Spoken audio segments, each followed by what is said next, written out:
like to take this time to thank my esteemed guest. We have Lauren of Comprehensive Wellness, Nicole, who is a co founder of RETV. I encourage everyone to please go to their page, download the app.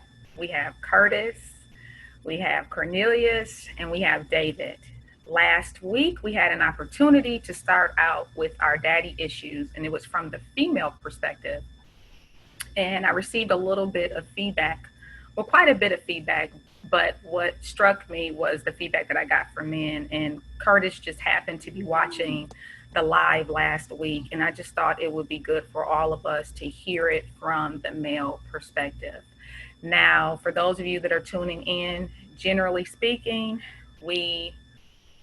our society likes women to go first, and that's great. But tonight we inform the gentlemen that at any time they can jump in because we are really highlighting their stories.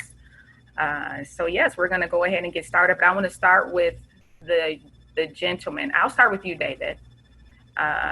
You did get an opportunity to watch the show from last week, and I'd just like to know your feedback. What did you gather from the panel of ladies from last week? I gathered like a lot of vulnerability, like a lot of transparency. I'm a father of 3 girls, protector of my fiance, I have a mother, I have a sister, and many cousins. And like it was stories that I've heard before, and stories that I try my best to apply in my learning and my understanding. I appreciate you. I appreciated the opportunity to like being inside that safe place, that safer place of Black women having those vulnerable conversations, and it had me do some deep thinking as I raise my own daughters, and also some of those experiences I've had as a man as well. So I really appreciate that opportunity. One of the questions I have for you guys though is that like, what was some of the feedback that you all received from being vulnerable, from having those conversations that like promoted the opportunity for you guys to have a part 2 where us men are invited to the table? Okay, I'm glad that you asked that. So everyone bear with me. I'm just going to go. I need to pull up this message because a gentleman sent me a very, he made a post on Facebook, and I told him I was humbled by the message for him to even come out and say this. So I'll just read to you all what he said. And his name is Arlashawn Red. He said, "I'd like to premise my response to this video that has blown me completely away by first offering a sincere apology to anyone, be it male or female, but in respect to this video, females, that has had to deal with the effects of not having their father in their lives. I've encountered women who've had daddy issues, and because I was not privy to the effects or ignored them, I didn't inquire or show much interest in tackling or addressing such an issue. I humbly admit I did not know. My eyes are open and my heart is overwhelmed as I try to make sense of it all. In the meantime, I thank these women for being transparent. These women I've known of practically all my life, but never knew much about outside of church, have challenged me to be real about life, to speak up and out unapologetically. I urge everyone, especially the fellas, to watch this in its entirety. Job well done, ladies, excuse me." So for me to get that feedback from a man, that was humbling for me. For myself, I got a lot of, I can't believe that you were able to be that vulnerable to everyone, and I would never be able to do that. And my response was, well, then that tells me you still have a little bit further to go with your healing, because once you've gotten to a place where you are in a better place than you were regarding the situation, you want nothing more but to help pull your fellow sister, brother, whomever out too. So it was fine for me doing it. I didn't feel any it was like any resistance, or maybe I shouldn't say this, or maybe somebody who is watching, they know who my father is and they might be upset, or, that kind of thing, because my lane and my experience was mine. So I felt completely fine doing it. Lauren, that is so true. I think it goes back to the phrase, the truth shall set you free. And I think for each and every one of us, as we were speaking and being transparent and speaking truth, that within itself allowed some healing to take place. Because anytime we can be truthful with ourselves first, and then to be able to share that with others, it's bound to help somebody. I was just blown away at the number of people who shared that they were helped, or even, shared to say, wow, I had no idea my story is similar to yours, or wow, I had no idea that you went through something like that. And my response to them was, why wouldn't I? I'm no respecter of person. Yeah. We're all human, and we all have our journeys, and we all have our stories. So guys, I am elated that you are with us tonight, because I love our men, one, first and foremost. Yes. But two, I certainly appreciate and honor the roles that you all play, more so starting with your children, and specifically your daughters. Yeah. So thank you. You're welcome. You're welcome. Fantastic. So Curtis, last week you were watching, and I knew you were watching because you commented under Camille's page, and that's what made me want to reach out to you. So Curtis, tell us a bit about your journey, being a child and your biological father not being in that stead. Well, I mean, my father, I think about five or six was gone out of my life. You know what I mean? But my mother was very strong, and she really didn't, she wasn't the type to have a lot of men around. You know what I mean? So when she did find that one, he was there. You know what I mean? My stepfather did more for me as far as being a man and looking at a man than my father did. But, me being raised and my other brothers having my daddy and not me, at first it used to hurt, you know what I'm saying? But then when I'm sitting here looking at my stepfather, he made it different. It was like, man, okay, well, y'all can have that, you know what I'm saying? I'm still getting good information, good loving from over here. I was hard-headed as a child, you know what I mean? And I didn't realize till I got older, when you dealing with stepkids, they're not yours. So it's a different type of respect.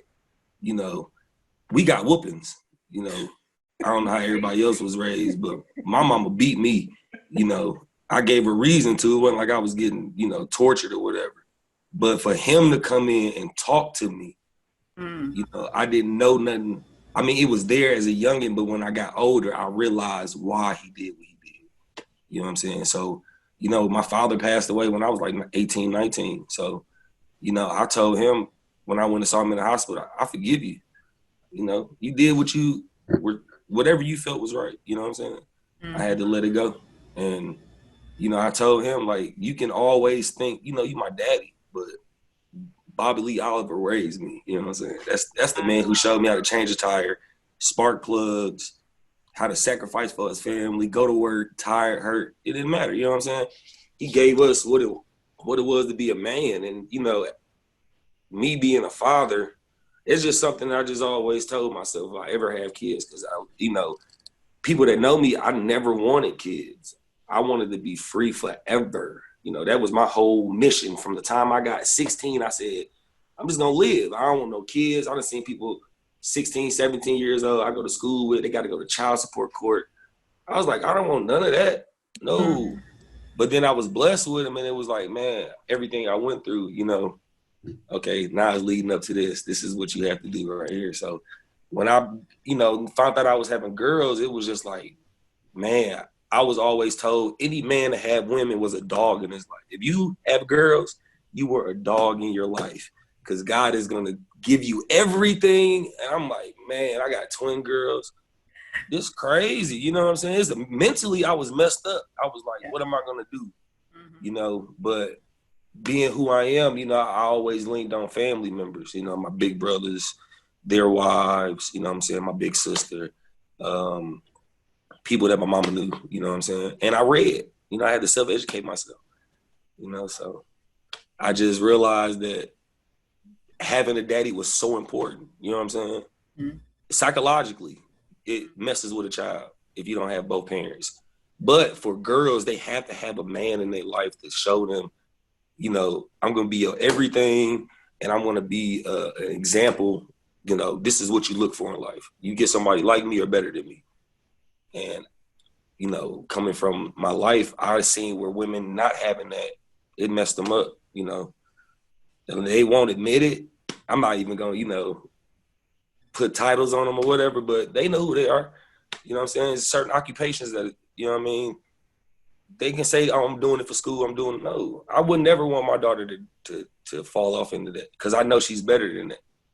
But then, you know, I have to change who I am because if I don't, then I'm going to sound like a contradict. If I can't go to the strip club and throw money every weekend, but then tell Keela and Kylie, I don't want you shaking it in a circle. You know what I mean? I can't do that because I ain't giving them no example or nothing. I wasn't a father. You know what I'm saying? So, yeah. That's Let me powerful. stop talking. Y'all go ahead. Oh, you good. Take That's off on good. here. Cornelius? Where should I start? Whatever comes out of my mouth is for healing and educating. Me growing up, it was like my dad, we had a structured family. My dad was street though. We had a structured family. My dad was street. My mom did her thing. They were a unit. We all were a unit. And I get emotional about it because when I see how far we've come, you know, it's a beautiful thing. It's a beautiful thing. And so what I wanted to do, incorporate in my life, that of which I didn't have. So it affects my relationships. I mean, with a woman, with my children, it affects everything. It affects how I communicate with people, or how I see people and view people. So my dad, he went away a couple of times. He went away on vacation several times. So I got chances to see the likeness of him. You know, I remember vividly, like just my dad teaching me how to drive a car. And I was a young dude. I was on his lap, riding the car. I mean, you know, driving. Mm-hmm. And it's amazing. I look at my daughter and my sons at the age of 12. My daughter now is 12. So my daughter at 9 and my boys at 12, I taught them how to drive. Mm-hmm. They literally, you know, they doing their thing. So those are things that stuck with me. So I took all those things that I got from my dad, him going in for 10 years, getting out or whatever, coming home, going back in for whatever reason. Those little ins and outs, those absentees, it did something to me. You know, I missed out on a lot of important, groundbreaking opportunities of what it is to be a boy to man, come to boy to man. So I use that opportunity. I mean, I see an opportunity. I made a lot of mistakes. I mean, a lot of bimbo, you know, just bumping my head time after time after time. Mm-hmm. So I use that opportunity to, I needed something. Every boy, like a girl, they need something to look forward to see who am I? What am I? What's next for me? So I started looking at TV. TV was that next influence. And so when I looked at TV, I seen guys like Bill Cosby. I seen my gym teachers. I seen all the men that I thought was positive image and figures.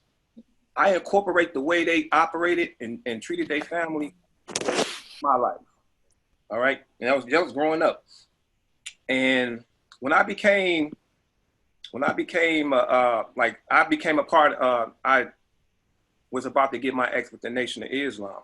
And once again, those are moments where I'm seeking to be, what is a man? You know, I'm a boy. What do I do next? My mom was cool. My mom was cool. It's 5 of us. So it's 3 girls and 2 boys. And the boys, we running wild. You know, I mean, we curious. I'm just saying we were curious. We wanted to know what was like being outside, you know. And then when we got outside, we seen it was a whole nother world. So we busted wide open. We wanted to be a part of what's going on. Just like these little boys that's running around here now.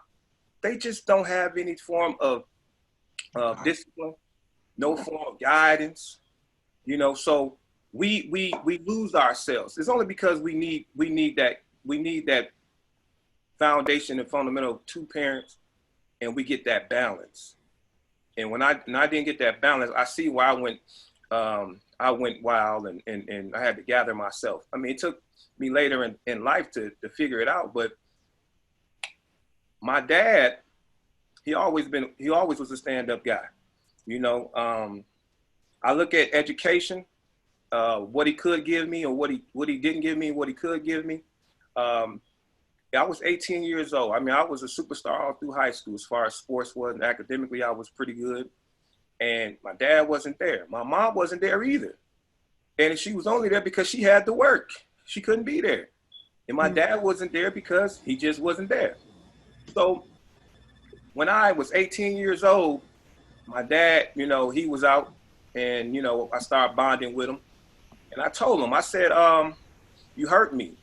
You know, I resented him. I said, you hurt me. You know, you wasn't there for no games. You wasn't there for no parent-teacher conference. You wasn't there to tell me, you know, how should I put this condom on? I mean, I went on and on. You know, I broke down. So that was a moment for me to release and let go of him, you know, and forgive him. I had to do that in order to move forward and grow. And when I did that, it was so much of a relief off my shoulders. I felt like I grew that much more to try to become what we think a man is, or what a man should do. You know, I got a lot of that from my granddad too. So, you know, that right there, that foundation right there kind of helped me out, because when he did come around, he was the catalyst of what he demonstrated, how to take care of your family, you know. And when I was able to see him, because he lived out of state at the time, I was able to gather a lot from him. So when I was 18, I released my dad from what I thought was, you know, he wasn't no good to me, because he wasn't there. I was abandoned to me. And I feel like girls feel the same way too. When I was listening to some of your broadcasts, abandonment was big.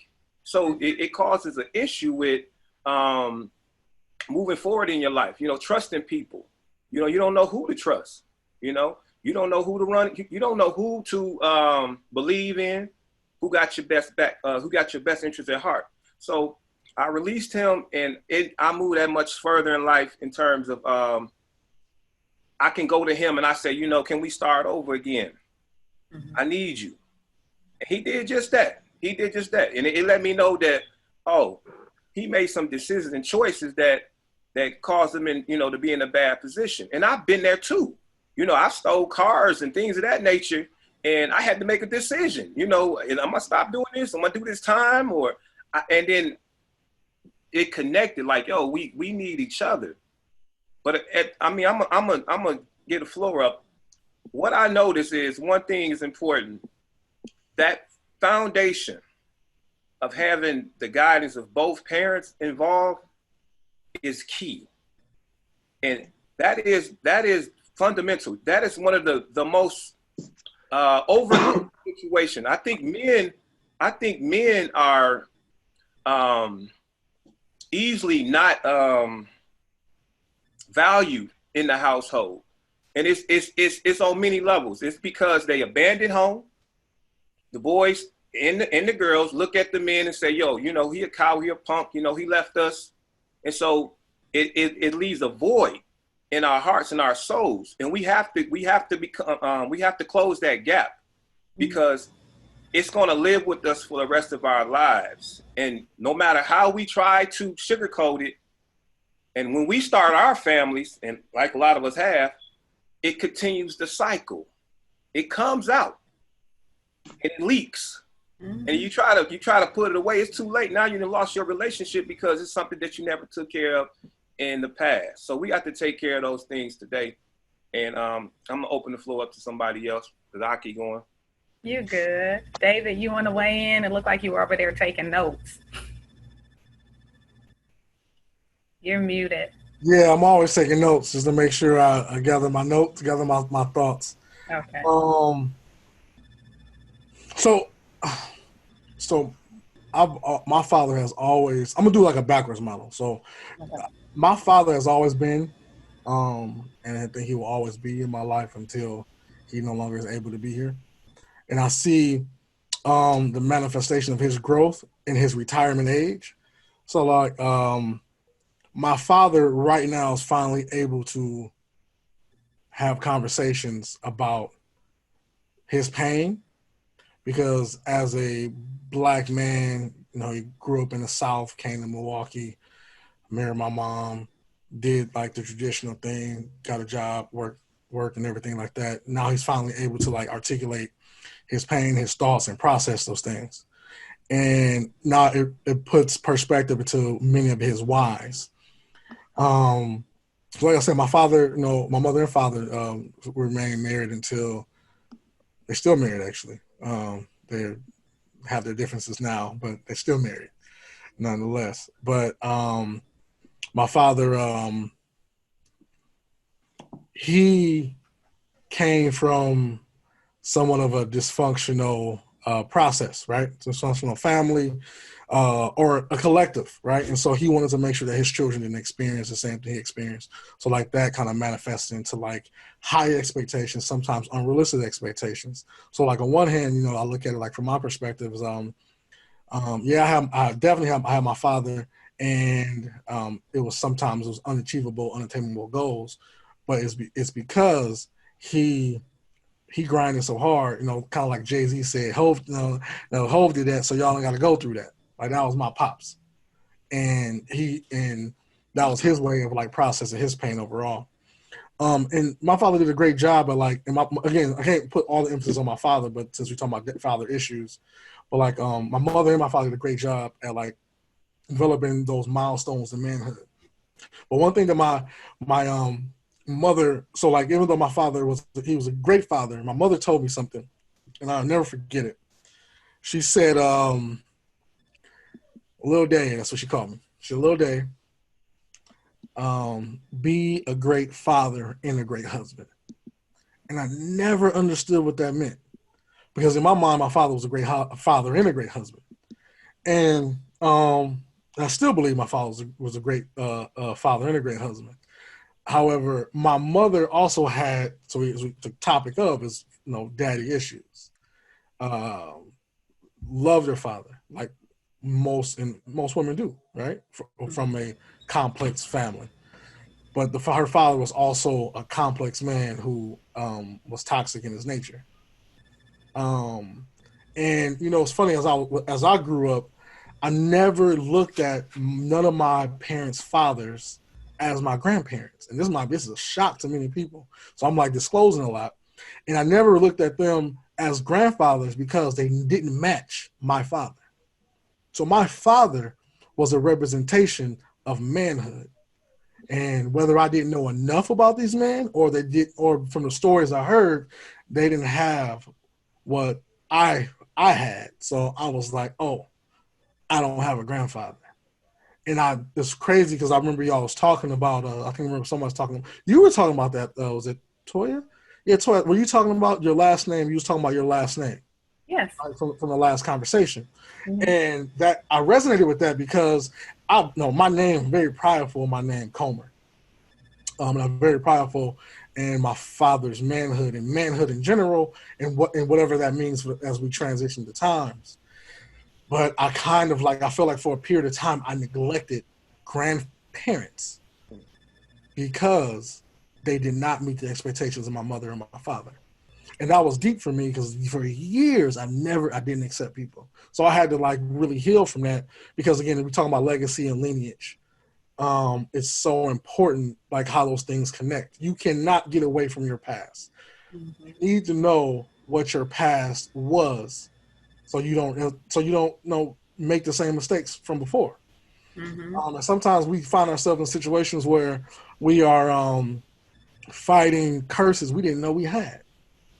You know what I'm saying? We fighting curses that our parents, Those like, generation curses. right, those generational curses that our parents like slayed, and then those curses come and creep up and say, "Are you still fighting me?" And you're like, I didn't know anything about the curse." So like I think I feel that I think I in that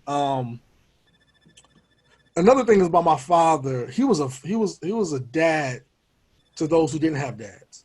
Mm. You know what I mean? Like sorry to put you on the spot, but like Lauren, like you've known me for a long time. You know what I mean? And my dad had this straight angry face, right? Like, but this is how my dad smiles, like literally, right? Like very intimidating. But that was like to let you know, I'm a man. I command respect, and it was also his love face. But it was a shirt. My dad always he would take his shirt off to his back for any kid, and that kind of translated to me to how I present myself as a man, as a father for the fatherless as well. Mm-hmm. But with that said, because of so many people, adults and children who are fatherless, it's taxing on the black man who chooses to be a father. And sometimes I come home in self-disclosure, I'm like, I got three kids and I have my partner, and I'm like, I sit in the car for like 10 minutes, like, you know what I mean? Like, Your job is about to start, right? you know what I mean? Like, it's time for me to be a father to my kids and be a partner to my woman after being a father to somebody else's kids and being a partner to somebody else's a woman for the sake of helping them save things. And it's always a theory that my kids will be okay. But I don't subscribe to that because we all know, just to be funny, and this last thing I'll say, we all know pastor kids, right? We the worst ones. Right? Right? You got jokes. What he know about us, Lauren? And not to throw shade, right? But like, No, it's okay. you know what I'm saying? They'd be the worst ones primarily because the givers, the savers, save other people. And sometimes they don't have the energy to save what's inside their own home. Very true. You know what I'm saying? And that right there, It's heavy. man. Very true. Right. And that right there complicates relationships inside the home. So I'll stop there. But let me say this to you. Number one, I'm going to probably say this more than once. I really appreciate your transparency. And I know that we all like shared, started a watch party, and my sister is trying to look out for me for questions, because some people may actually have some questions for you all. So for everyone that is watching, we're going to try to answer as many questions as we can. And you may just have a comment that is relevant to what we're speaking about. But there has to be that acknowledgement. When I was listening to Cornelius, he had to acknowledge his anger towards his dad and to kill that. Because if he hadn't, that's something that he would have passed down to his sons and his daughter. Curtis is letting us all know that we don't have an excuse, especially when someone steps in. Now, I know it's not the same as your biological father, but the fact that he had in his life to show him how he should be a man. A lot of us had that as well, but we still got to talk about those other issues. So when you were talking, David, about, we're coming into relationships and we don't know what the other person has dealt with. And I mentioned this to you all before we got on the live. My aunt put it this way: when you are in a marriage, more specifically, it should be a discovery. There shouldn't be any surprises. So we have to build these platforms where not just the women are sharing out, because what good is that if we're married to a man that is emotionally withdrawn? That's going to cause a problem in the home. But someone has a question. Being men, how do you help stop the statistic of the black man and daddy issues? Do you speak up when other men don't step up to the plate and be fathers?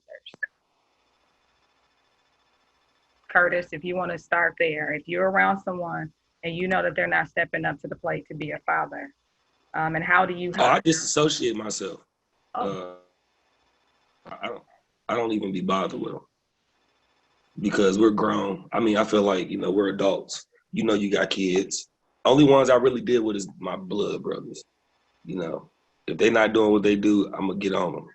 I don't care. I'm gonna make them mad every time they see me. I'm gonna make their mood change. But for a stranger, I really don't even waste my time with it because I'd be like, you know, before you met me, you knew you know, this is your responsibility.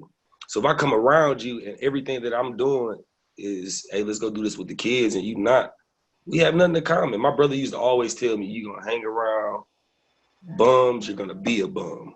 You hang around dudes that ain't taking care of their kids, guess what you gonna do? The same thing. It's a cancer. It ain't gonna do nothing but keep eating at you. And then you gonna eventually, your whole wall you built, or this strong foundation you done built, is gonna get tore down eventually because you keep hanging with the wrong people. So I don't even be bothered by them. I just make sure I'm doing me, and then my ones that I know that are real, you know, we do stuff for the kids. You know what I'm saying? We try to be together with the kids. Hey, let's go do this with the kids. Let's take them to the park. Let's do this. Let's do that. Let's show these kids, hey, I got a daddy. You know, it's good to be with the men. You know what I'm saying? David or Cornelius? I think it's important to. I mean, I piggyback on him. Piggyback on what Curtis say. I don't associate with guys that don't take, you know, their family and their responsibility as well. I mean, my circle is small. If I'm dealing with folk outside of that, whether it's me dealing with some students, fathers, or, you know, I'm training some kids up and I tell them, talking to their dads, then I would encourage. And if I see something, you know, what I may think is fraudulent, you know, try to help them identify that they have an issue. You know, they have an issue with, you know, with being responsible, taking that responsibility. I would do that. I mean, I'm that type of guy. I wouldn't, you know, hammer them, you know, but I would just let them know, you know, I try to help them identify that there's an issue, you know. I think what was the other question about the young men? Can you help me? Oh, of course. The other part was being men, how do you help stop the statistic of the black man and daddy issue? Once again, How do you stop it starts from the foundation. We have to bridge the gap, and that's a father and mother thing. You know, we got to start with the younger generation. I mean, we got to start with the young ones. I mean, it starts with us, those who have families. We got to start within our own households. We have to make a mark and be the example. We can't talk about it. We got to be about it at the same time. So we be able to, you know, they watching us. Kids are watching. The boys are watching. The girls are watching. We have to be the examples in order for something to slow down and you know, stop it. This is a complicated situation. You know, and it's bigger than all of us. But it starts in our households. It starts with us. And like brother David was saying, like the pastors and the teachers, you know, we are a village, and we have to come together as such. And that's the only way it's gonna work. When I was growing up, that's all I see. Like I said, I took the positive things from the men that I saw and I thought they were great. And I just snatched something from them, whether it was just the way they talked, the way they walked, the way they shook hands. Those things were important and key. But we have to help people by at least acknowledging. I mean, they have to acknowledge they have an issue with it, and then we have to help them identify that, you know, they have to do something about it. But it starts with us in our own home. I mean, that's my intake on it. So that's how I fight it. I just want to clarify the question. What's the question? To make sure I answer correctly. Oh, sure. Yeah. Being men, how do you help stop the statistic of the black man and daddy issues? And then do you speak up when other men don't step up to the plate and be fathers? Mm-hmm. So I'm gonna answer that question first. Do I speak out? Going back to what Cornelia was talking about, I speak out with my internal family. Man, I got so many cousins who are my brothers. Like, you know, it's weird calling them cousins because we grew up as brothers. Who we have these intentional conversations about, no matter what, being there for our children despite the drama. And the way those conversations go, I believe that us men, we have a huge responsibility, and we can handle it. That's the thing about it, though. You know, I'm pretty sure many women find themselves in situations with men who just things fly past our head. But it's because those things fly past our head because we should be looking at more core and critical things. Like I got this thing called the art of taking an L, and it's our responsibility as men at times to take these L's, and the L is like a lesson. So it's not a loss; it's truly a lesson. So if I, like me and my partner, like we had a very crazy toxic relationship, right? And once I got to the point of understanding that, I got to take an L. Everything that we talking about, I don't need to respond about. So I need to step back and say, all right, I'm gonna let you vent because you have daddy issues. I knew she had daddy issues. I can say that because she sent me a text saying I have permission to say that. So I was to make sure. I was reserving for a little bit, but she texted me, was like, good call. for you. But like, you know, she has those issues. So I had to take a step back in our long relationship to say like, all right, let me address that. So I addressed it with my cousins and also my internal family. I'm as eclectic as I come to be. I'm very internal, so it's hard for me to say I talk to someone on the outside if my house, meaning that my family internal structure, is not in place. But I know people give him love, like my brother Ajamu Butler. Shouts out to him, like he does a great job at like calling people out on their stuff. Like people outside, but most people may be inside his circle. The other thing, how I break the statistic is, you know, one thing, men are only as good as their women's circle. I'm gonna say that again, right? Us men, we are only as good as our women's circle. And so let's look at this repetitive cycle. If a woman is broken due to daddy issues, and I'm seeking advice from a woman who has daddy issues about my woman, it's gonna bleed toxic information. It's gonna be a cycle of toxicity because of those issues, and vice versa. Women are only as strong as their men's circle, so that goes in the adverse as well. And once I got to the point of like understanding my partner's trauma and understanding her issues with her father and her issues with me, because I contributed as well, not knowing that I contributed to her to like adding on to like, you just like my daddy. And I'm like, no, I'm not like your daddy. But literally, you know what I'm saying? But literally, we find right, you know what I'm saying, Curtis? Like we find ourselves just like their fathers, and so like once that was the case, I started committing to like, all right, man, let's heal some, let's walk back some of these situations. So how I get rid of that statistic is instilling life into not only my partner but also my children. So there's two different relationships I have. There's a relationship with my woman, there's a relationship with my children. Those are two different relationships. Sometimes I say, fuck you kids, I need to be with my woman. And sometimes I'm like, I'm sorry, woman, I gotta be with my children. And there's times for us to be together. And that's what I need to do. That's how I am able to survive in my space with my women. I have daughters, so I don't have any sons. But what I do, right?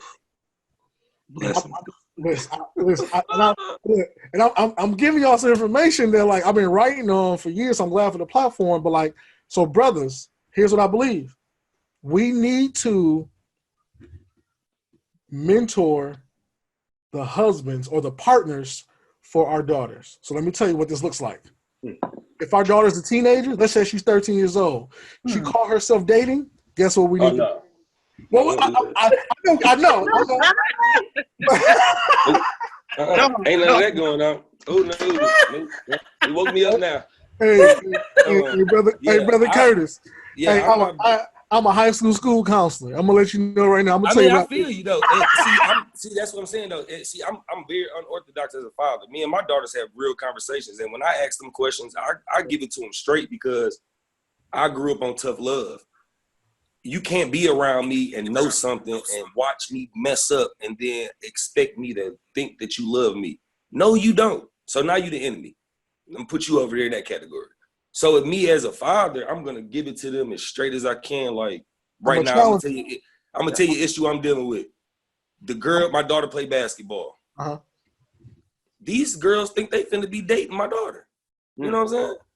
Like Yeah. other girls, Yeah. like real life. And I'm like, Yep. I didn't go through this as a kid because it was nothing that was talked about. You know what I'm saying? But girl like girls, it was a very, very, very secret. But now they out here open with it. So me as a dad, I'm like, hey, buddy, you know, first off, I'm finna tell your grandma on you. That's what I'm gonna do. You know, I'm gonna snitch. Yep. And then my son, you know, I got a 13-year-old. Well, Lord forgive me. The boy's 14. Happy birthday, Keelan. Now you probably watching. He's my snitch. Yeah, I need to know everything, buddy. Because guess what? I'm the father, but you the father when I'm not here. So they doing something they not have no business doing. I need you to step up and say, hey, I'm telling daddy. I'm a I don't challenge. care how much they call you a snitch. Because if I find out that you knew and you didn't tell me, oh, buddy. I'm gonna challenge you, Curtis. I'm gonna challenge you. I'm gonna challenge you in giving grace, because remember you were 13, and at 13, there's crazy emotions, and what we don't want is our children to hide their relationships, because when they hide their relationships, then they repeat the curses that we already overcame. Well, I ain't have no relationship. Listen, I ain't lose my virginity until I was 18. You want to know why? Because my mama told me, and I believe everything Celeste said. Now, she like that. If you have a baby and bring it in this house, boy, it's going to be problems. I ain't want them problems. I'm with you. I ain't want them problems. I didn't have a problem being called square. See, when I tell my kids, it's okay, son, to be Carlton Banks. Because Carlton Banks did what he was supposed to do. Will Smith went through a whole lot of heartache. You ain't got to be popular. And I tell my daughters this all the time. You don't have to fit in and worry about duck lips and want to be cute and all this and that and clothes being tight. Like, I'm the daddy to go in the room. You go shopping, I'm finna look at everything you bought. This you got to take this back. You know what I'm saying? I'm hands-on because my mama was hands-on. The same thing people told my mama. Oh, well, you can't make that boy do this. Yeah, she did. She knew when I lost my virginity, but I had enough respect for my mama and fear to be like, hey, I'm not even going down that road because I done got my butt whooped a lot. And I know that will be 10 times worse than anything I did before. Like, so this woman done caught me smoking weed at 16. Like, pull up on me, tap the window, and looking at me, hit the blunt, like, and I'm like, oh, I'm dead. You know what I'm saying? So, yeah, I had that fear. And I feel like it's okay for a father to put fear in his daughter.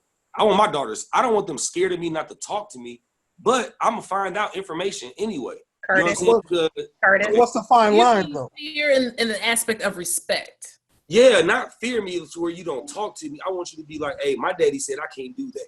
And I'm not because I don't want to hear that. Hold on, Curtis, because what David was saying, and that is important when he mentioned about mentoring these young men that are going to come in. But here's the thing, David, let me just say this. It would be real challenging for you all as fathers to even mentor these young men if you haven't dealt with your own emotional issues. You know what I mean? That's why, and this is why we have to start this. But let me ask this. So I appreciate before you go there, I want David to be able to finish his analogy, or whether it was an analogy. You're going to be teaching us something. I want to make sure I catch that, or we all catch that. That mentor piece. Yeah, I just want to say, like, it's important, like, for us men to mentor our daughters' partners, whether it's a girl, whether it's a man, doesn't matter. If like, we need to place ourselves in the position where, yes, I feel you, Curtis, that our children should have fear, respect, loyalty, and a vision to where we want them to go and where they want to go. Right. And it's complex. And like, sometimes we get it right, sometimes we get it wrong. But like, one of the things I believe in is like if we mentor, like one thing is if we mentor our daughter's partners, that young boy will realize like, damn, these are big shoes to fill. Because what happens is that, remember, the cliche is that we are our daughter's first love. Mm-hmm. Well, hell, let me teach you what I've done to love on my daughter. Gotcha. Wow. You know what I'm saying? So like if I teach you that, you can handle it, and then I need this relationship to be reciprocal. I need the relationship to be open. And I know some may say like you doing too much and being too involved in your kid's relationship. Well, I think that's a problem. We're not involved enough because our kids sneak around. Yeah. Then things happen, Yep. and then trauma occurs, and then Yep. they're in a room, and we're like, what's going on? And like in our mind, we're like, oh, they're just 14, 15 years old, but no, something happened. Right. And we got to be like conscious and be mindful of that. So that's why like we need to interject ourselves in the mentoring role. Curtis, no matter how much, I feel you. Like in your mind, you can kill that little boy, kill that little girl 17 times a day. You can do that. You should do that, right? But then on the outside, it's important to be like, all right, so okay, my daughter like this type of cereal. You gonna buy her? You gonna get her some cereal? Because I'm not gonna do it because apparently you her boyfriend. You know what I'm saying? And that's complex. And it's not us giving. You know what I'm saying? It's not us giving up our power. But I'm assuming Cornelius and Curtis, y'all look like y'all mentor. I'm pretty sure y'all mentor other men, right? And other boys. So what does that look like in your own house when a boy or a girl comes in your house? We need to mentor our children's partners to our standards. I love that. Standards of our children, but to our standards. So what other mistakes that we have made, that person can overcome those and they can be successful. So let me ask you this, David, since you're there, and the rest of the guys can follow suit.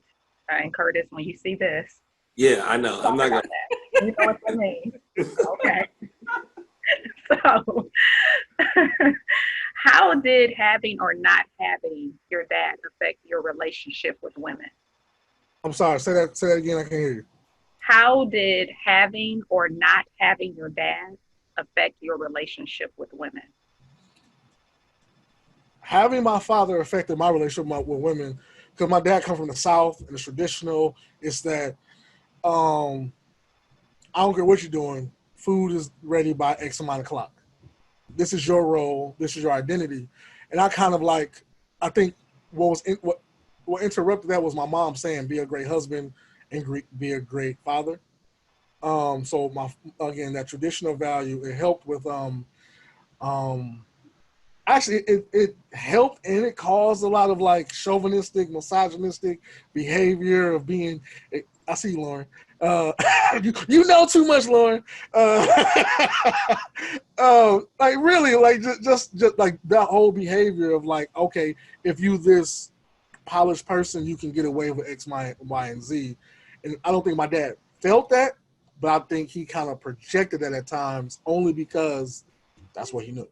So that is good. That is something. When you say you project this polished person, you can do whatever you want. And a number of us women have experienced that. Mm-hmm. Look good on the outside, man, oh man. Anyway, that's another conversation beyond dad issues. Cornelius. When he was around, protection, providing, and discipline. Those are things that I gathered from the whole experience. And when he wasn't around, man, the streets raised me. Like, it taught me not to trust a bitch. Excuse my French, but it taught me not to trust. And when you first get that heartbreak, a boy first get that heartbreak, it's a wrap.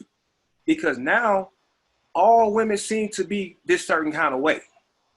And you carry that on until you realize she didn't do that to me. But if a man was around to tell me, every woman that break your heart, you don't carry that over to the next relationship, I would probably put it like, talk to her like, let me stop this. this is foolishness.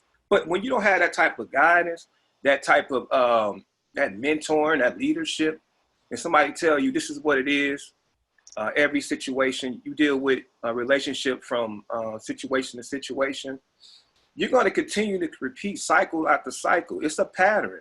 So that affected me in my relationships dealing with women. And it took me a while to recognize that, but then I also recognized her faults.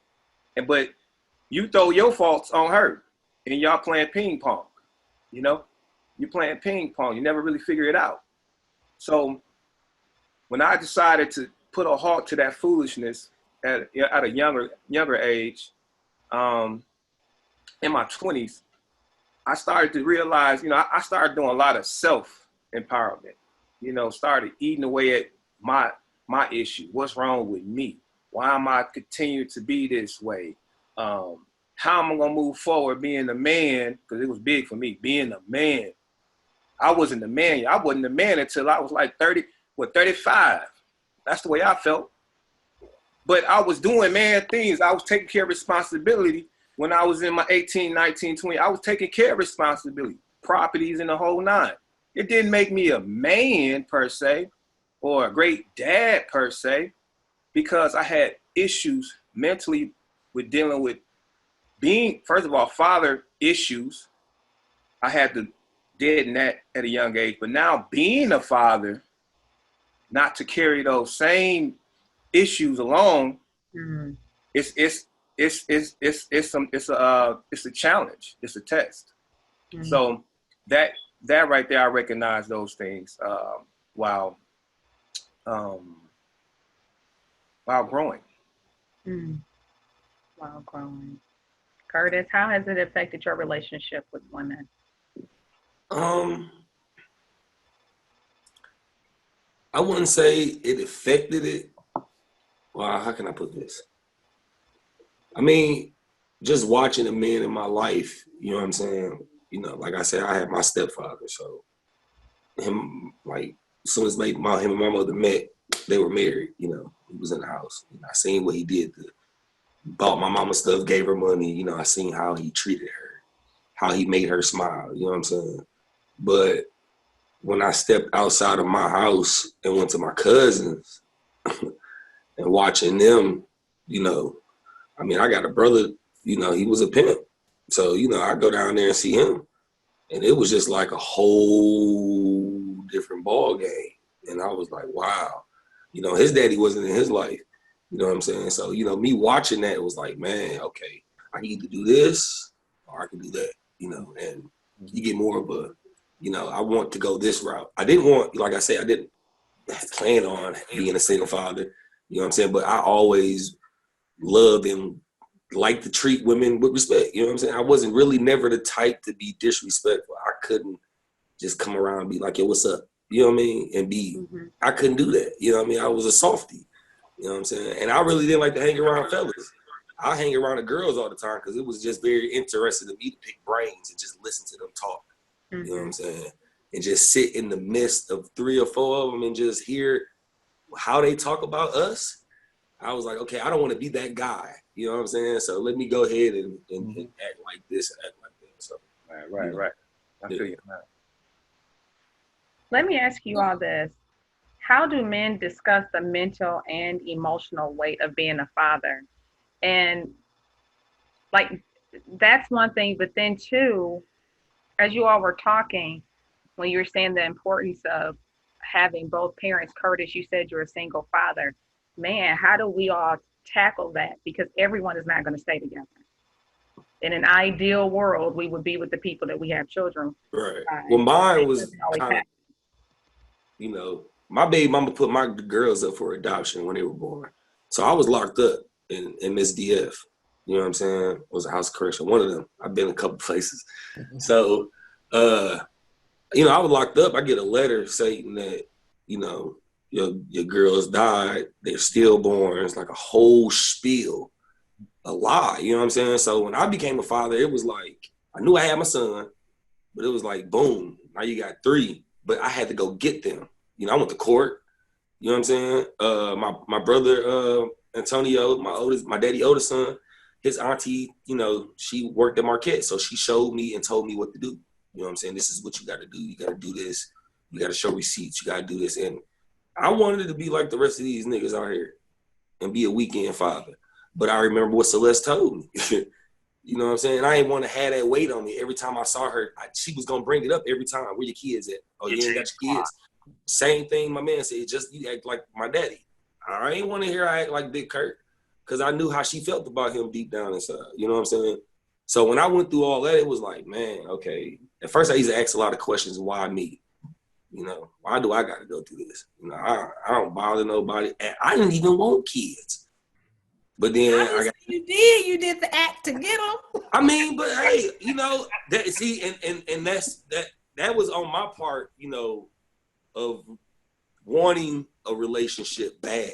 You know what I'm saying? I always wanted what my mama had, you know, to be a husband and wife, and boom, bada bing. You know what I'm saying? But you know, I didn't know, you know, as a youngin, and you know, I was green. You know, Lauren, y'all know, y'all went to church with me. I was like real shallow on something because Celeste didn't really let me interact with a lot of people. You know what I'm saying? I could only get away with certain people's kids. You know what I'm saying? And when I did, it was like, okay, what we doing today? You know what I'm saying? Cody, you know I used to come around to your house. Oh, okay, I'm sorry. Curtis. We gonna let David and Cornelius answer that question. Just give me 1 second. I gotta to the. Okay, you good. So to clarify, the question is like, how do other men talk about the mental health struggles of fatherhood? How do men discuss the mental and emotional weight of being a father? Man. So like I said, like I'm learning from my father in retirement. And and this is why I'm privileged, and I'm blessed, and then also it's my birthright too. So it's complicated. But like learning from my father as he reveals and becomes very transparent and vulnerable in his retirement stages, and I'm listening. And understanding that, he endured so much as a father, as a man, as a boy, as a child, and emotions that he didn't have an opportunity to express, didn't have an opportunity to explore because of the time in which he grew up in. And so what I take that information and I could do a better job at it. But again, going back to my circle of friends, of cousins rather, having these deep conversations. And actually, funny thing about it, I had a deep conversation last weekend with Josh and his fiance Symphony about some of these things, about like coming together more often instead of dealing with things in isolation. Because I think typically that's what we do. We deal with things in isolation, not because we want to deal with isolation, is that the gamut of being a father. So I'm not comparing. I think it's apples and oranges as we look at the responsibilities of being a woman or a mother and the responsibility of the father and the man. They're like apples and oranges. And it's like yin and yang. And I think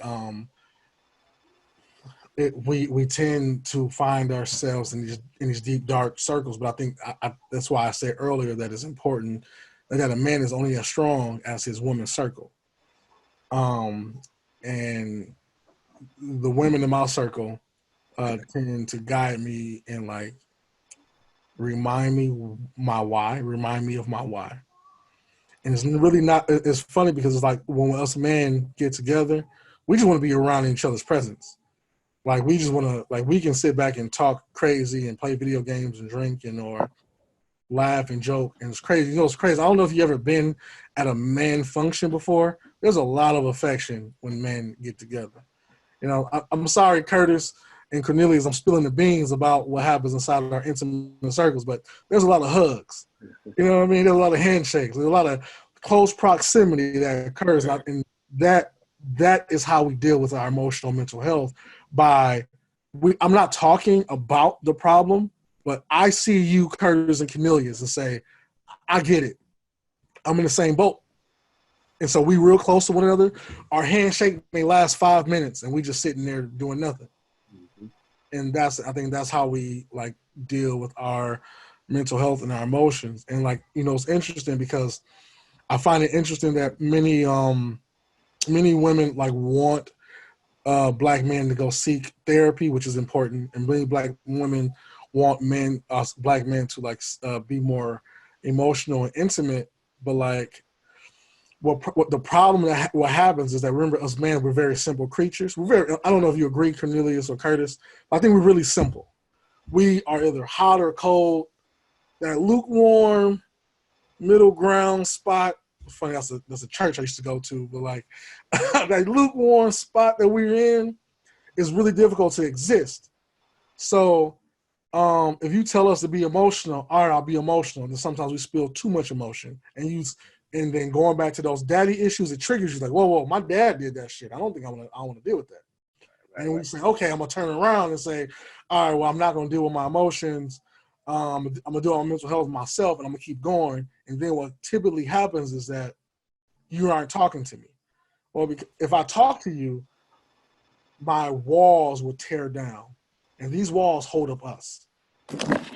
And that's a difficult space to be, and it's not a healing space either. I'm not saying it's healing, but it's a space of like a survival, of like understanding like, yo, my woman has these issues, and I want to make sure I support her in the best way I can, and we want to hold that wall up to make sure that it's effective and efficient. I'm gonna stop because I have a kid coming downstairs real fast. So okay, you're good. The mental aspect. I'm gonna go in a different direction, and I support Dave and what he said about having that umbrella, that strong woman as an umbrella, big time. But when you rolling solo as a man, that mental aspect of you, you need some form of example. And you know, I look at my dad, and I look at my granddad, and I look at, once again, I'm gonna keep going to Bill and an example of what they showed us, the images. So you want to try to be mental toughness and bear through all the pain and the drama that you've been through with the child's mom and all that. You want to try to stay in there, you know, the best way you know how, but you got to find a way. Like, you know, if you don't get therapy, you don't have no type of guidance. So you lean on your boys, you know, they your peer, but there's some of them that's doing some right things. So I think women are the best at networking with each other, because women are quick to say, girl, I got an issue. And because I could be pillow talking with my girl, and I hear her talking to her girlfriend about their issues. Guys, we don't do that. We choke up, we hold back. So it causes a mental and emotional thing going on with us. So we'll blow up on the women. And you don't know why we blowing up on you. Right. Because it's something that we never dealt with. Something we can't handle. We never learned to work through it. And there's a process, but how do you do it? So we tend to be hard. And that's how we be so hard and stern, because we don't network. I mean, like Dave said, a lot of us today are learning as men how to network with other men, talk to other men. It's okay. I got 3 brothers I could call on right now. We could talk kids talk all day. We could talk baby mama talk all day. Now we got to have some form of resolution, some type of solution. Now what? But it was the release just to let go. Yeah. Because early in the earlier stage of my fathering, I didn't know what to do. Yeah. That's that. I'm gonna blow up. I'm gonna whoop something. You know, you don't know who you're gonna whoop. You can go to the gym, play ball, and you got into a fight. Because you never deal with the emotional and mental aspects of where am I? What am I gonna do with myself? And I think one of the most important things is standing still and realize internally, who am I? What am I going to do with myself? How am I going to handle myself to deal with my problems and issues? Because a lot of times we run and we go deal with everything else but ourselves. We run and deal with everything else. So from an emotional standpoint, I think it's okay for men to be soft or emotional about their lives, about how they're going to deal with themselves and how they're going to father their kids and how they're going to treat the kids' mom. And see, the thing is, you have to be hard enough to deal with the criticism that's going to come behind it, or the lack of response from the mother, because she ain't going to feel the way you feel. If y'all ain't, even if y'all gelling up, may not feel the way you feel. Oh, you coming into yourself now? You could have came into yourself back then. Or you seem like you evolving now. Oh no, you can't leave me behind. So how are you going to deal with that? Is the big thing with men. How are we gonna deal with that? Because I didn't evolve. I'm through with that back there. I'm out here because they still want to pull you back in. So one of the things I learned is by talking to other men, watching other men, and educating myself to deal with having coping mechanisms and reading and doing affirmations daily and all these type of internal things for myself. And I'm able to go within myself and come back out and share it with my partner where I'm at in my life. I mean, this is some ways to deal with it, you know, exercise, eat differently, and the whole gambit. But I think it's key. I love the fact that I see my parents, you know, they've been married for what, 42 years? And that right there is a great example. But, you know, in a utopia world, of course, I would love that. I want that. I deserve that. Yeah. Yeah. You know? Can I say something new? Yeah. When a couple of you have mentioned it, and it's important for men to have that time together and release and talk and communicate.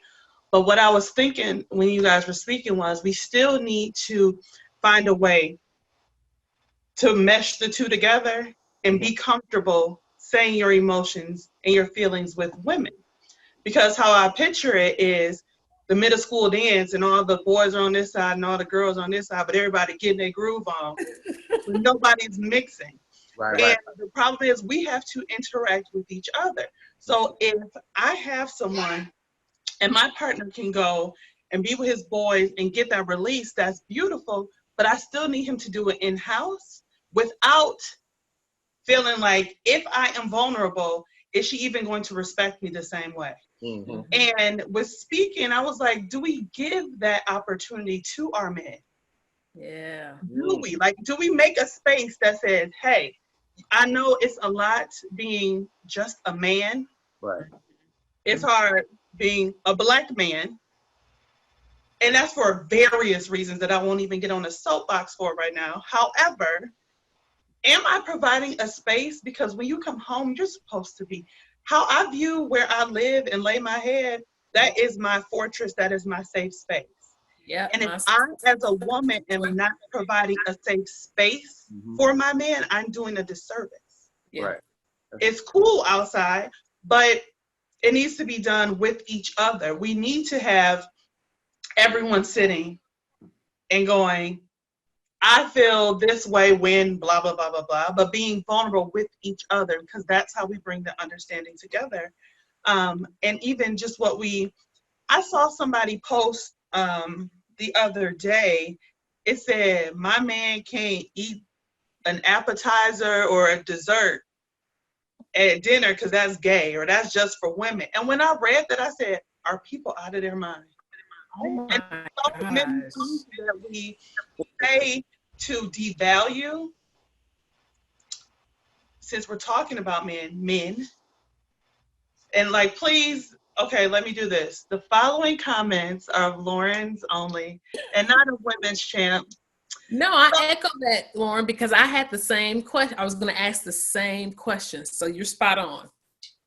We're doing this and saying, well, and it's just, we say soft because that's what we say culturally, but emotions and saying your emotions and speaking and putting names to it, to me, my viewpoint, that is anything but, because I am almost literally standing naked in front of you and you couldn't be soft to do something like that. Right. Yes, The title we put to being able to do that is emasculating. Indeed. Indeed. To be transparent is not soft. It actually exhibits strength. And to me or any smart woman, we should be attracted to that. Yeah. Listen. And therefore create a space for our men to be able to do that. Yeah. One of one of our viewers, it's a guy, Joshua, thank you much for making this comment. I'm gonna voice what he says. Because the issue is that we being men cannot give all of that mental anguish to any one person without causing them to wear down. So we tend to hold it in and find an internal outlet, whether it's video games, movies, sex, drinking, etc. What say you men? I agree. I agree. I ride motorcycles. So when I'm angry or I need to just get away from everybody, I just get on the highway and go as fast as that bike will let me. You know what I'm saying? But it's something I can just be me. Sometimes I get on the bike, I cry. You know what I'm saying? I might be thinking about something, but I'm by myself. I don't have to be worried about the person next to me seeing the tears roll because I got a helmet on. Right. You know what I'm saying? So it's not like they can see me. You know what I'm saying? They just see me however, I'm riding, I just leave. But I got certain people I vent to because I understand, as a man, you do need to cry. You know what I'm saying? And, I thank God for growing up in church to see men cry. And then, like I say, I had 2 lives. So it was outside of church and then the streets. I mean, inside of church and then the streets. So to see my cousins and them only cry when their friends die and be as tough, you know what I'm saying? I understood, to vent because sometimes you'll blow up on the wrong person. You know what I'm saying? And they're trying to help you. Right. And I've always been against men going to therapy. I'll be like, why do we need to go sit in a room and pay somebody to talk when we can just chop it up? But then wait, I thought about it. I don't know how to talk to you right now. So I need that person to sit there and be like, okay, let me show you how to explain this to this person or get your point across without hurting their feelings. Right. With my lady, the same way. When I got with her, I used to just talk like my mama. But to me, that's love. You know what I'm saying? People can't take that. So I can't talk to you the same way, so let's talk to me. Because you're not gonna be able to handle it. So I have to be able to be like, as a man, okay, let me sit back and think. Let me think before I even go ahead and make this move because I can't take these words back. But I do want to go ahead and know, let me explain to you how I'm feeling. You know what I'm saying? And like I said, like my lady, she be like, we're going to counseling. I'm with it now because, okay, I want to love her forever. So somebody going to teach me how to talk to you because I'm not giving up.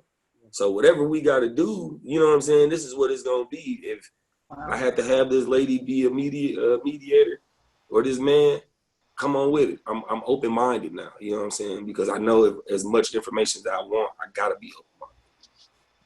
Cornelius, did you want to weigh in on that? What's the question again? I got through walls. I ain't gonna even lie. What was the question again? It threw me off. When we were talking about the mental weight of it all, but then it really stemmed from what Lauren said. But I do have.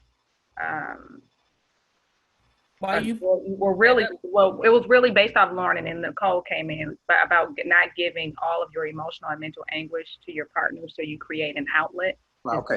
Curtis, yeah, that's indeed true. Yeah, I run in my shell all the time, and that's my way of getting away and regrouping and getting myself together. Because when I blow off, then I know I'm like a dragon, and I'm gonna be fierce. And I gotta gather myself, and then I'm out of character, and I don't, I'm losing myself, and everybody got to get it then. At least the person that is toward.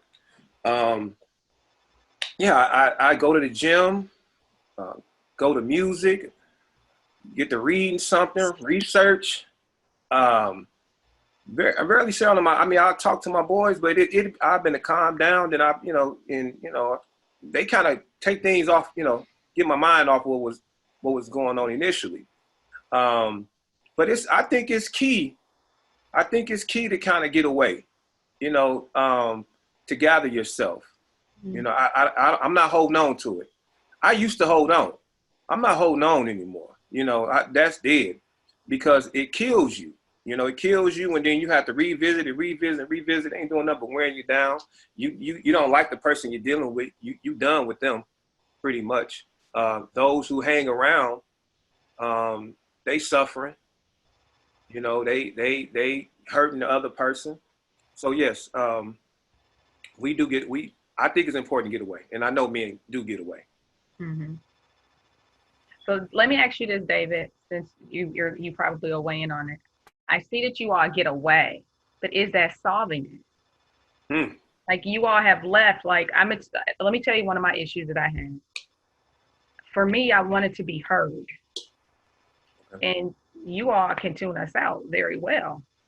So if you're tuning me out, like we were talking last week, some of us is like, oh, I can't necessarily get you physically. I can probably hang with you for a while, but my tongue is going to get you. Because now I'm going to get your attention. Because you have left the house, you blown off steam, but I'm still here upset. Right. So how do you correct that? David, I'm going to let you answer that.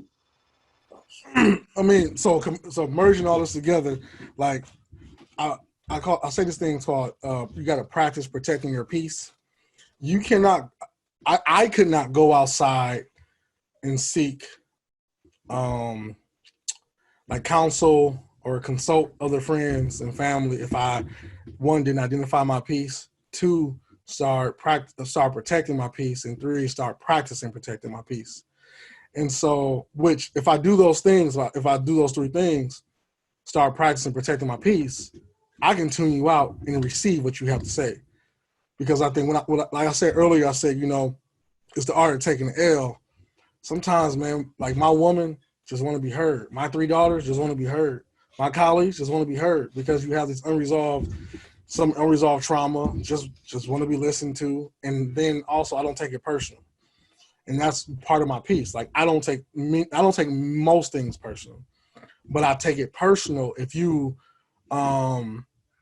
important to you. So then it's important to me, but I don't necessarily take it personal. So like I only leave my house if things are resolved. And then also if we are into it, we beefing, I only leave my house if it's going to escalate.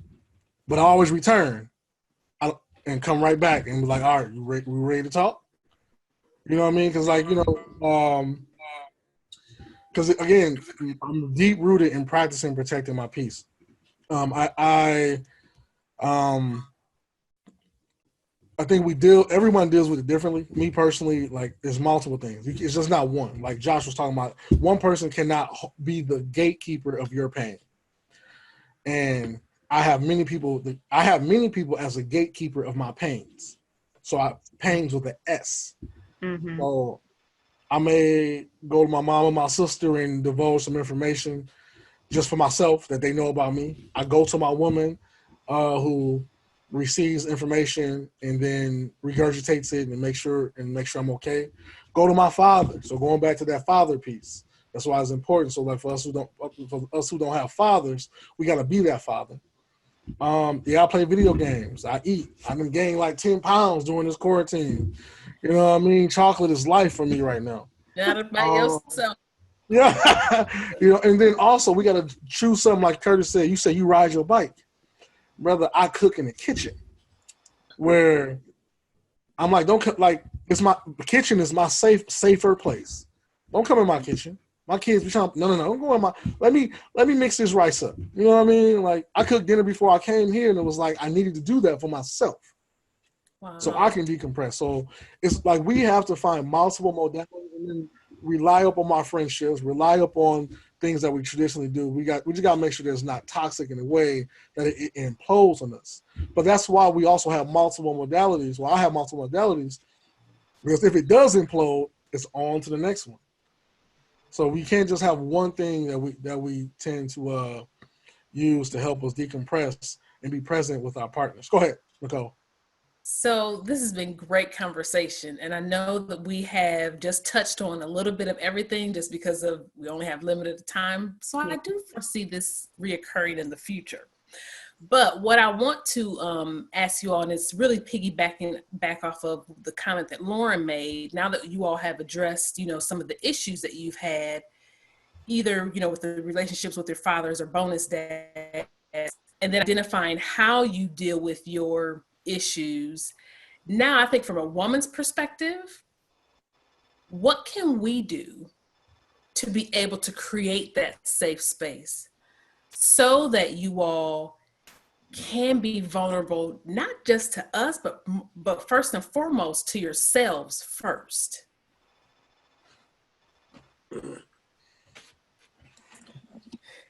Don't everybody go at once. Yeah, that's deep. That's real deep. And I know it's not, there's no one size, one answer fits all, because we're all different. But I think it would really help us as women to be able to hear, what can we do? I think what's important is for women to truly take interest. I know we keep saying partners, and that's what's important. I think when you're dating and you're trying to build a relationship with someone, everybody's not equipped or ready to deal with who really are you? Who really are you? Who am I? So I think it first started with genuine interest of where you want to be, what you want to be, and who you want to be, and how you want to be in that person's life as a woman, from a woman's standpoint. Are you serious? Are you for real, for real? Because now you got to dig into the deepness of where this guy is in his life. You talking about going into the root of who he is as a person in his life, his childhood. I think a lot of us don't even look at, well, I won't say us, but people in general don't look at the upbringing in the man and woman. They don't look at the upbringing, and that I think is very key and powerful. I'm one of those persons that, when I meet a woman, I'm digging. I want to know. I'm looking at mamas, looking at grandmamas. I'm looking at sisters. I'm looking at different behavior, different patterns, and I'm seeing. Look, I'm going within her to see who is this person I'm dealing with. Look, what is her pattern? And I think from a woman standpoint, in order to help us, is have interest. Are you speaking towards the editors? The tone in which you're giving it. Are you being gentle? Are you being soft? Are you being transparent? Are you being genuine? Do you even care? Those things are important to me. It's important to me, and I know it's important to other men. Are you looking to be a life partner? Because it's responsibilities with that. And are you willing to withstand the long haul? I mean, it's so much to go with it. I'm gonna stop there and let the other brothers take the And floor. before the other brothers speak, Cornelius, I'm so glad you said that, because I have a personal mantra which I have shared with my husband even before we got married. And what you just said is taking my mantra for myself, meaning women, if you ask the question, be ready for the answer. Indeed.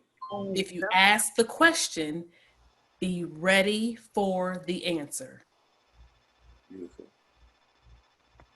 Beautiful. With me, I would just say, I read body language. So, if I feel like you opening up, then I'm gonna speak. But I guess to help us in general, you know what I'm saying? When we talk, no matter when we talk, just listen. You know what I'm saying? Like the times, it could be the oddest time. We could be about to go to sleep and I just want to tell you something. You know what I'm saying? But the fact that you might be tired, there's no communication. And, I'm terrible with holding stuff in because I can't. Like, I have to let it go. Nobody's getting any sleep. And that's something that I'm working on. But, because, I can't go to sleep with it on my chest. You know what I mean? Because then I'm going to have either dreams about it or it's going to be something I'm going to just keep saying over and over. And then I'm an Aquarius. Like, I keep thinking, like, different scenarios and I move this way. So it's terrible on me. So, like, with my woman, Yeah, and her, you know, she's in the background. Sorry, she listening. But you know, with that, it could be just, you know, be be willing to listen. You know what I'm saying? You know, the same thing with us, because I know when I think women, like Cornelia said, you know, don't talk at us. You know what I'm saying? Like, we already have a mother, so don't chastise us. You know what I'm saying? Like with my lady, it's her finger. You know, when she do me like this, I just think of my mama. Then it's like, okay, but I don't even want to deal with it. You know what I'm saying? Now I got an attitude. I'm about to go. Then that's when the leaving come in. You know what I'm saying? Now it's time for me to go. Now I got to go vent. So, yeah.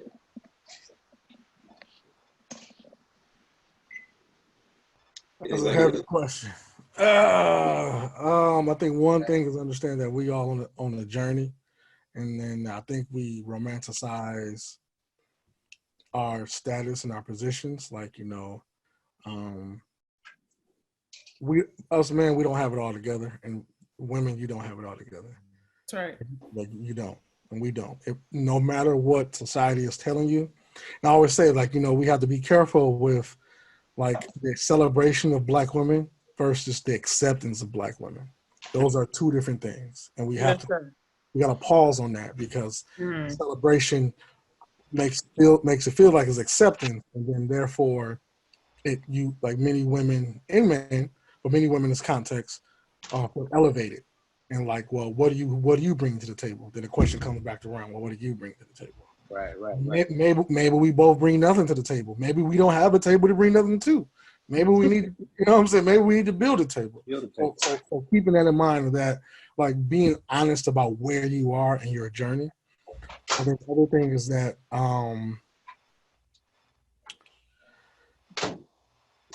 we need each other.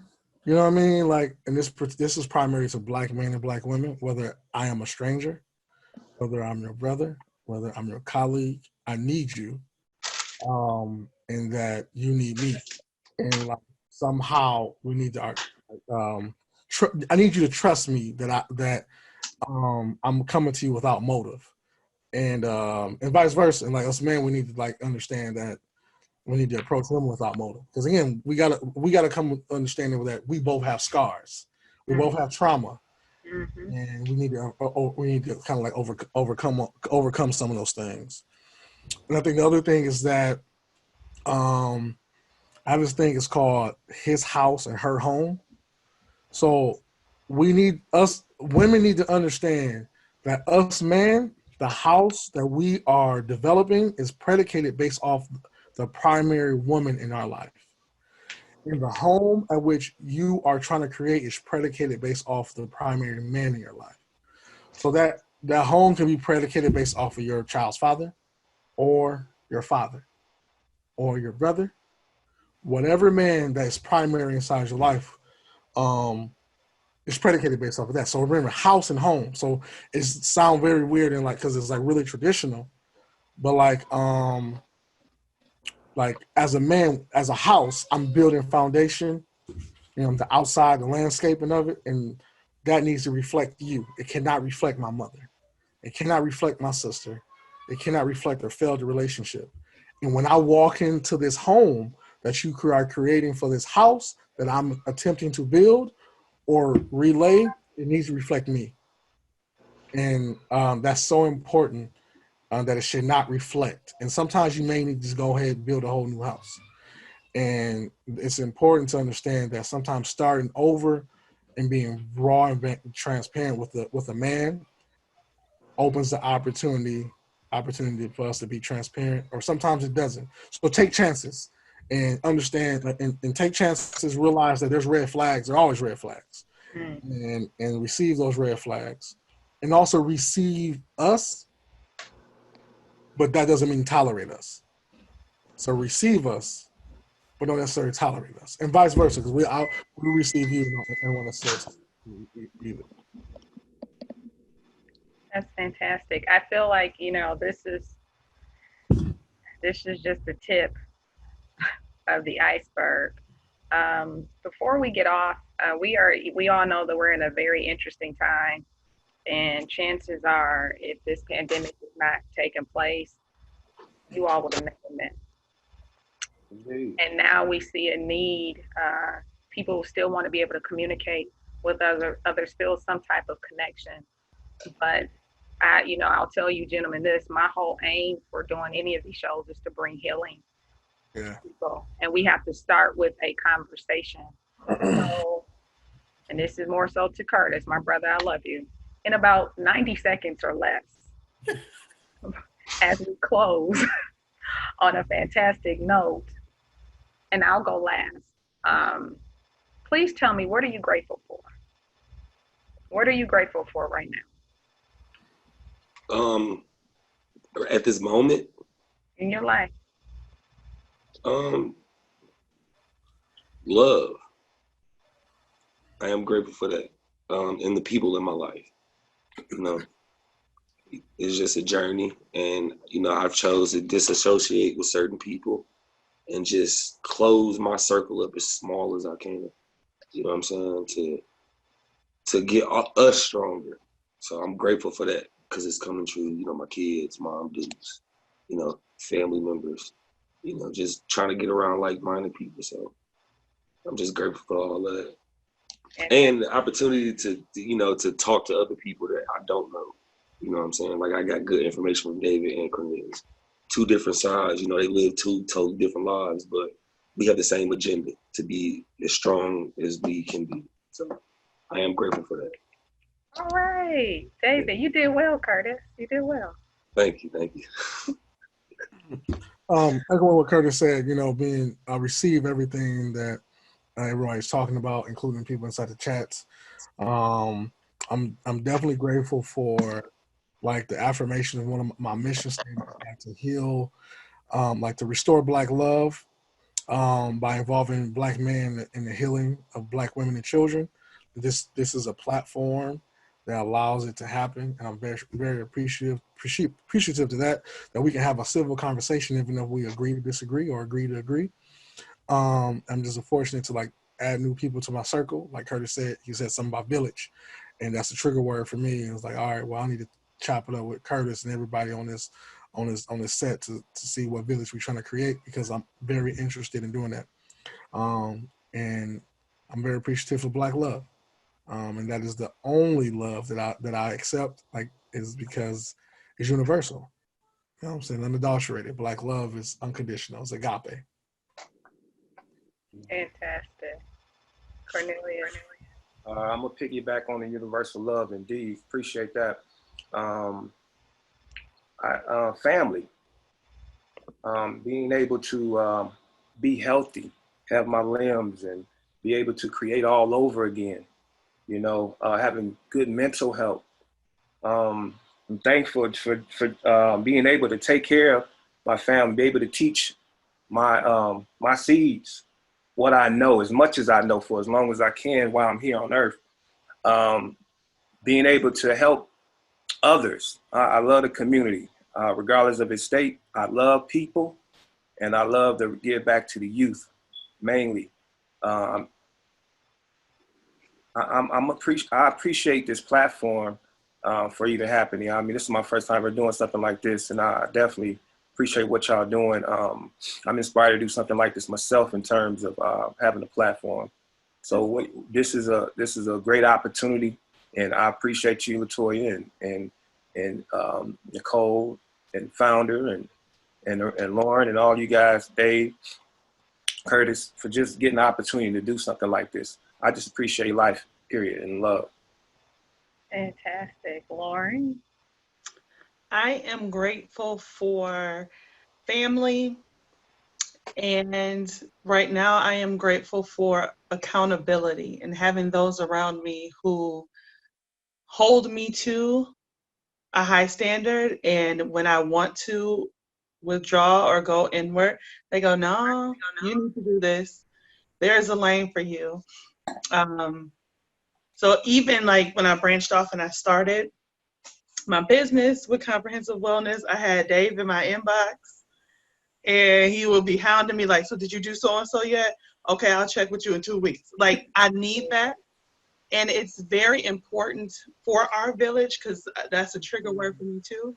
And I am a believer of it takes a village, and we've gotten away from that Yeah.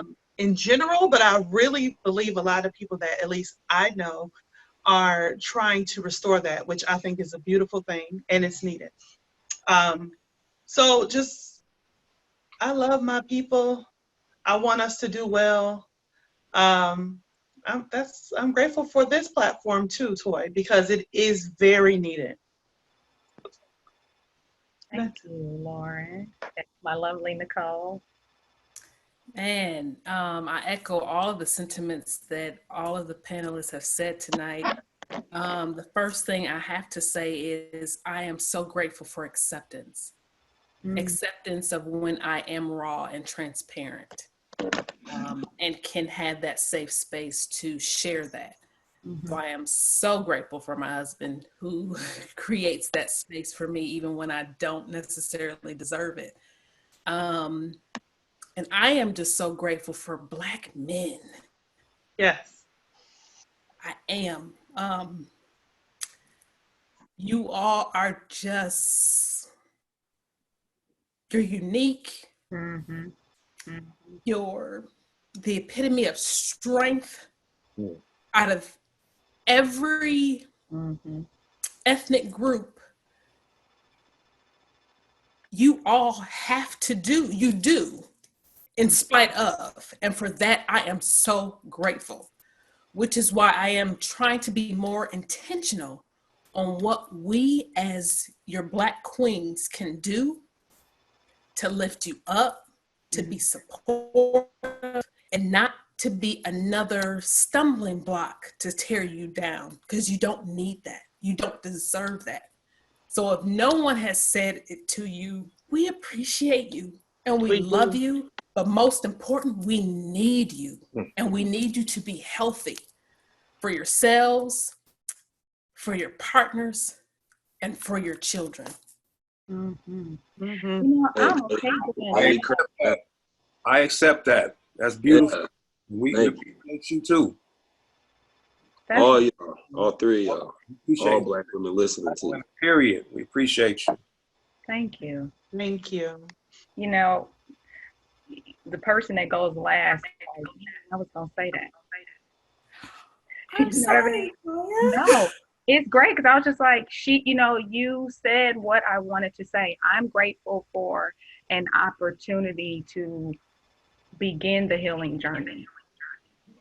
And I just believe, I'm so excited for you to even say, Cornelius, that it's on you to begin something like this. And just so you guys know, RETV, please download the app. Please like their page on Facebook, because there are more shows on there. Women's Champ is one. I'm newer, but they have Man Cave.